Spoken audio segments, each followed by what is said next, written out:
Blood cancer वालों का इलाज, जिसको कैंसर है उसके जगह जगह से डॉक्टर मांस से ड्रिल करेगा। ऑपरेशन के दौरान इन लोग का WBC बनना, अब अगर इनके बगल में कोई आके छींक दिया ना, इनको WBC गायब है। इनका इम्यून सिस्टम एकदम डाउन है, अपने लोएस्ट पार्ट पर है। फिर डॉक्टर WBC का इंजेक्शन मारता है। बोन मैरो ट्रांसप्लांट पे खर्च भी आता है 20-25 लाख।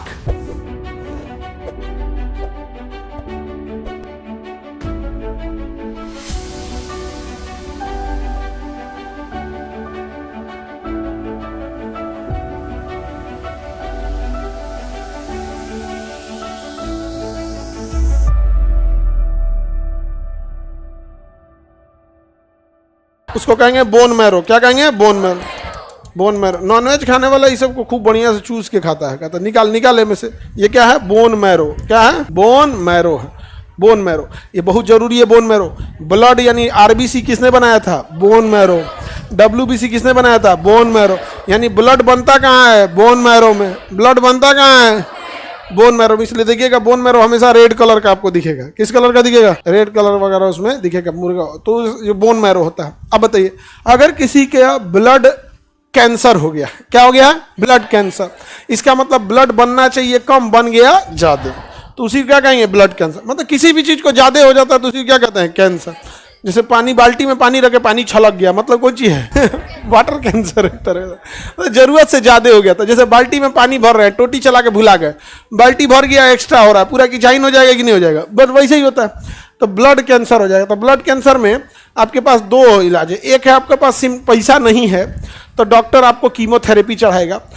कीमो मतलब केमिकल, आपके बॉडी में वो केमिकल चढ़ा देगा और वो केमिकल ब्लड में जाके तलवार भांज देगा। भाग, तुम्हें इतना ब्लड होता है रे, मार मार मार, खत्म कर देगा ब्लड। तो भैया जो नॉर्मल सेल था वो भी तो मरा, लेकिन क्या इससे कोई मरीज लंबे समय तक सर्वाइव कर पाएगा? ये तो सिम्टोमेटिक ट्रीटमेंट है कि आपको बुखार आ रहा है, बुखार की दवाई खा लीजिए, लेकिन जब तक कंप्लीट ट्रीटमेंट नहीं करें तो बोन कैंसर यानी ब्लड कैंसर वालों का इलाज bone marrow transplant.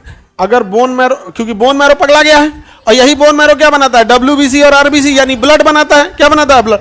WBC RBC platelet निकालो तो ब्लड में तो पानी है। अरे बाबू, चाय में क्या रहता है? चीनी रहता है बस, यहाँ पे हो गया। बाकी उसमें मेन चीज क्या है? 3 से चीनी, चाय पत्ती रहता है। लाल चाय की बात कर लो तो चीनी, चाय पत्ती, हो गया, खत्म। नींबू, तो उसमें तो 95% क्या है? पानी है। 95% पानी है। सर आपके यहाँ नॉनवेज सावन में चला, थूर देंगे यहाँ कोई, अगर मतलब हमारे यहाँ बता दे रहे हैं, हमारे यहाँ सावन में कोई नहीं खाता। ऐसा नहीं है, हमारे यहाँ सावन में भी कोई नहीं खाएगा, नवरात्रि में भी नहीं खाएगा। और ऐसा नहीं है कि किसी के साथ भेदभाव। रमजान के टाइम पे भी हमारे यहाँ जितने मुस्लिम एम्प्लॉय हैं, शाम होने के बाद हिम्मत डोल जाता है।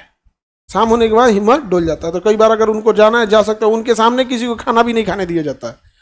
मेस में जिसको खाना है अंदर जाके फिर खाओ, उनके सामने नहीं, क्योंकि भाई वो कोई भूखल है बेचारा, वो वहाँ पे पानियों नहीं पिया। अब ठंडा पानी गटकिएगा, बहुत अच्छा लगा यहाँ पे। क्यों? आप अपना धर्म मानो, रेस्पेक्ट सबकी करो।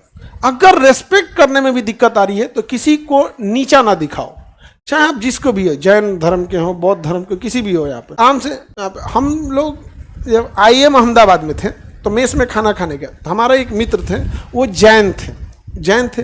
अब उनकी थाली थी जैन और हम नॉनवेज वाला आदमी, और जैन लोग थोड़ा भी नहीं, बट हम भी उस समय हम बात करते करते मेस में चले गए, ऐसे ऐसे होता है, तो बोले जैन थाली। हमको अचानक हम कहा हमें भी जैन थाली। हम नहीं है जैन, लेकिन एटलीस्ट उस इंसान की रेस्पेक्ट तो कर सकते हैं ना। क्या चला जाता है इस रेस्पेक्ट से? उसने कहा कि भाई आप तो नहीं खा। हम कहे भाई देखते हैं कि आप लोग का क्या हो गया, इससे हमारा बोन मैरो कम हो गया। यार किसी की रेस्पेक्ट अगर कर देते हैं तो क्या जाता है? जबकि उन लोग की थाली ना वो लहसुन खाएंगे, ना प्याज खाएंगे, ना आलू खाएंगे, उनका खाना सबसे सादा होता है। और हम लोग जो मसाला वाला खाने वाला आदमी, हम लोग टाइप का। लेकिन हाँ भाई, किसी को भी आप रेस्पेक्ट दीजिए। और नहीं खा सकते साइड में जाके खा ले, ओकरे सामने हम खाते तो मना तो नहीं कर पाता, लेकिन क्या छवि बनती? फिर हमारी छवि उसको, हमको खराब लगा, फिर ओवरऑल हमसे लेके हमारे पूरे बिहार को फिर आता। कोई भी व्यक्ति ऐसे आता ना, हम ही से ना हमारा राज्य, हमारा देश बनता है। यहाँ पे हो गया। रेस्पेक्ट सबकी करनी चाहिए। कह रहा है कि नॉनवेज बनता है, ऊँट दे तो भी यहाँ पे सावन में जो बना, कमरा में बंद करके 5 गो नंदी छोड़ देंगे। नंदी समझते हैं लोग ना 5 को छोड़ देंगे, कूच देगा, कुल हड्डी, अस्थि मज्जा, बोन मैरो और बोन और कार्टिलेज स्केलेटन सिस्टम सब पचका देगा वहां पे। तो बोन मैरो समझ में आ रहा है आप लोग को? बोन मैरो ट्रांसप्लांट हो जाता है। अभी कैसे ट्रांसप्लांट होगा? जिसको कैंसर है उसके जगह जगह से डॉक्टर मांस से ड्रिल करेगा। क्या करेगा? ड्रिल करेगा, और ड्रिल करके हड्डी छेदेगा, हड्डी छेद करके वैक्यूम से इसको क्या करेगा? बोन मैरो खींचेगा, बोन मैरो खींचेगा। अब फिर दूसरा जो आदमी बोन मैरो ट्रांसप्लांट करने वाला है, अब कहेगा अब आपका नंबर है, उन्हों को ड्रिल करेगा और उन्हों का क्या खींचेगा? बोन मैरो खींचेगा। अब फिर उसके बाद उस बोन मैरो को डायरेक्ट चढ़ा देगा? नहीं भाई, उसका पूरा कल्चर होता है, टिश्यू कल्चर माने बनाने की क्रिया।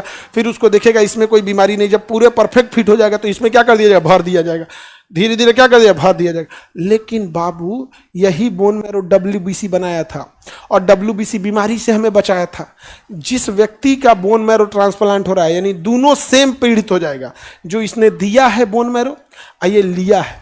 ऑपरेशन के दौरान इन लोग का WBC बनना, अब अगर इनके बगल में कोई आके छींक दिया ना, तो इनको WBC गायब है। इनका इम्यून सिस्टम एकदम डाउन है, अपने लोएस्ट पार्ट पर है। फिर डॉक्टर WBC का इंजेक्शन मारता है। WBC क्या लगाएगा? इंजेक्शन। लोएस्ट पार्ट है, इसलिए जिस फ्लोर पर बोन मैरो ट्रांसप्लांट होता है ना, उस फ्लोर पर भी उसी का डॉक्टर जाता है, दूसरा कोई जाता भी नहीं है। सबसे साइड में रखा जाता है बोन मैरो ट्रांसप्लांट वाला। भाई, उसका इम्यून सिस्टम एकदम में खत्म है, एकदम खत्म है। मतलब अगर कोई चल जाएगा, अब हमारी इम्यून सिस्टम बहुत ज्यादा है तो हम लोग को कोई दिक्कत नहीं है, अपने अब सबका इम्यून सिस्टम ठीक है तो कोई दिक्कत नहीं है। लेकिन अगर बोन मैरो ट्रांसप्लांट किसी का हुआ है, आज चल गए वहां पे, चाचा एकदम सब ठीक हो जी, तो चाचा को निपटा देंगे। इसलिए बोन मैरो अच्छा, बोन मैरो ट्रांसप्लांट पे खर्च भी आता है 20-25 लाख। सस्ता है ये, 20-25 लाख खर्च आता है, समझ में गया? अब अगर आप किसी को बचाइएगा, उसमें डॉक्टर बचाएगा। कोई सांस नहीं ले पा रहा है, एकदम भयानक सांस में दिक्कत है, किसी को एक्सीडेंट हुआ है, किसी का हार्ट अटैक आया, डॉक्टर एड़ी चोटी लगा देता है, बचा ले इसको, बचा लो। किसी के घर का बेटा है, किसी का हस्बैंड है, किसी का पिता, बचा लो। और हमारा वित्त मंत्रालय, मरा नहीं, बच गया, अब 12% ला, बच गए। यहाँ पे 18% टैक्स लेंगे।